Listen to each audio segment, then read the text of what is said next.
আমরা যেদিনকে 9 তারিখ আমাদের বাড়ির মেয়ে ডাক্তার দিদি অভয়া তিলোত্তমা যাই বলে আপনারা চেনেন, মানে মেয়েটিকে, হতভাগ্য মেয়েটিকে, আমরা যখন সকাল 10:55-তে মানে খবর পাই, বাড়ির লোক আমাদের কাছে আসে, আমরা কাকা কাকিমা হিসেবে বলছি, যেই মুহূর্তে খবর পাই তার 1 ঘন্টার মধ্যে আমরা গাড়ি বুক করে আমরা হসপিটালে যখন আসি তখন 2:10 থেকে 2:15 হবে।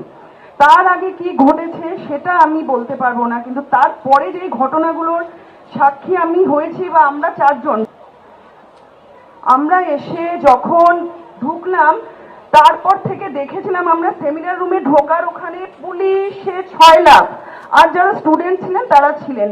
অতি কষ্টে ঠেলে আমরা ভেতরে ঢুকে সেমিনার হলের উল্টো দিকে আমরা যখন গিয়ে ঢুকলাম তখন দেখেছি আমার দাদা দিদিকে একটা ঘরে বসিয়ে পাখার নিচে কেউ জল এনে দিচ্ছে, কেউ এই ঘর থেকে ওই ঘরে নিয়ে যাচ্ছে, একবার এই ঘর একবার ওই ঘর, জল খান, পাখার নিচে বসুন, এই চলছে। লাস্ট মানে 2টোয় যদি আমরা পৌঁছে থাকি 4টে অবধি এই জিনিসগুলো হয়েছে, 3:30 অবধি এই জিনিসগুলোই হয়েছে।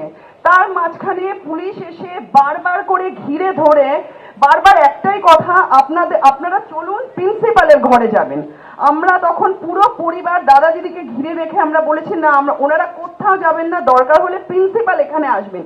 কিন্তু পুলিশ আমাদের এত জোর করেছে, এত ফোর্স করেছে, মানে ওনারা পারলে হাইজ্যাক করে এই 2টো মানুষকে নিয়ে প্রিন্সিপালের ঘরে যেতে পারলে ওনারা মানে ওনারা জানে আমরা বেঁচে গেলাম।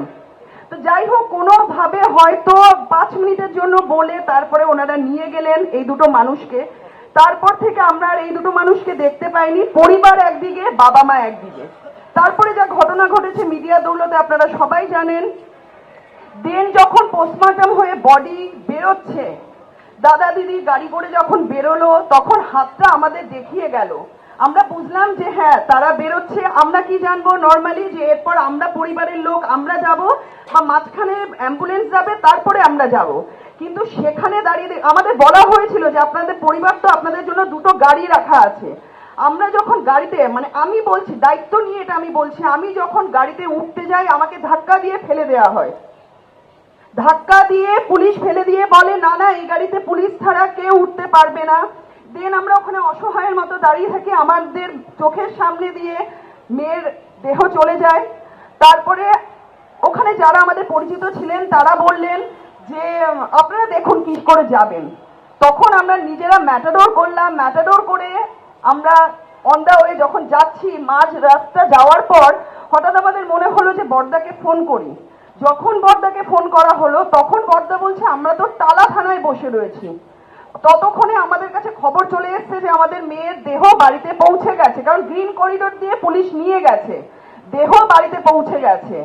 আমরা এখানে এমন বক্তব্য শুনতে পাচ্ছি কিছু স্থানীয় মানে নেতা নেত্রী, তারা বলছেন যে 20 মিনিট বডি দাঁড়িয়েছিল। আমি অতি দায়িত্ব নিয়ে বলছি যে আমাদের মেয়ের বডি আমাদের বাড়ির সামনে 1.5 ঘন্টা দাঁড়িয়েছিল, 1.5 ঘন্টা। না বাবা মা ছিল না পরিবার ছিল। কে ছিল সাথে?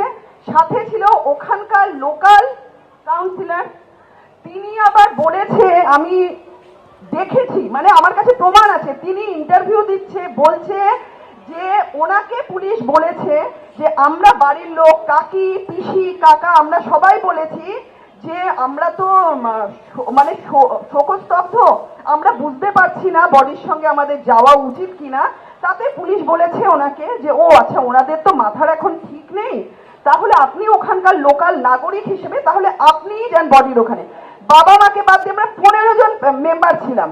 আমাদের কারণ আমাদের হ্যাঁ শোক, আমরা নিশ্চয়ই আমাদের তখন শোকে আমাদের মাথা পাথর হয়ে যায়, কিন্তু আমরা কেন ওনাকে বলবো যে আপনি যাবেন আমাদের মেয়ের সঙ্গে? আমরা বাড়ির একজন লোক যেতে পারতাম না? এটা সম্পূর্ণ মিথ্যাচার, সম্পূর্ণ মিথ্যাচার এই কথাগুলো। তারপরে উনি আবার বলছে উনি আমাদেরকে গাড়ির ব্যবস্থা করে দিয়েছেন, উনি আমাদের বাসের ব্যবস্থা করে দিয়েছেন। এত পুলিশি নিষ্ক্রিয়তা, এত মানে মিথ্যাচার, এগুলো কিসের জন্য? এগুলো কিসের জন্য? যখন আমরা ওখানে গিয়ে পৌঁছেছি পুলিশ আমাদের ঢুকতে দিচ্ছে না। আমি বলছি আমরা পরিবারের লোক, বলছে পরিবারে কত লোক থাকে? তারপর আমি ওনাদের দিকে কড়া দৃষ্টিতে তাকিয়ে বলেছি একটু একটু মানবিক হন। তখন পেছনে যে দাঁড়িয়েছিলেন অনেক পুলিশ আধিকারিকরা, তারা বলছে ছেড়ে দে ছেড়ে দে, ঠিক আছে ম্যাডাম যান যান। মানে আমার প্রশ্ন, একটা পরিবারে কি শুধু বাবা মা থাকেন? আর কেউ থাকে না? পরিবার বলতে আর কেউ নেই? পরিবার বলতে আমরা শুধু বাবা মাকে বুঝি?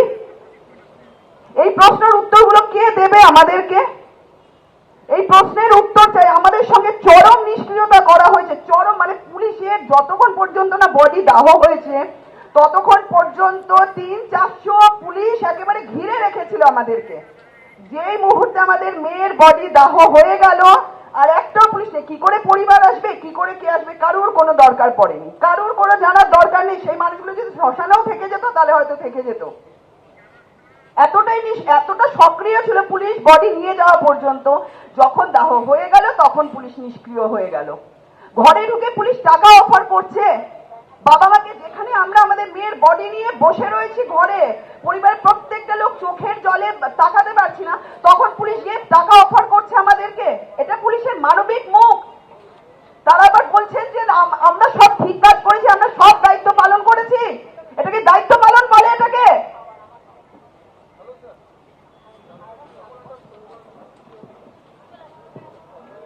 চলে আসুন।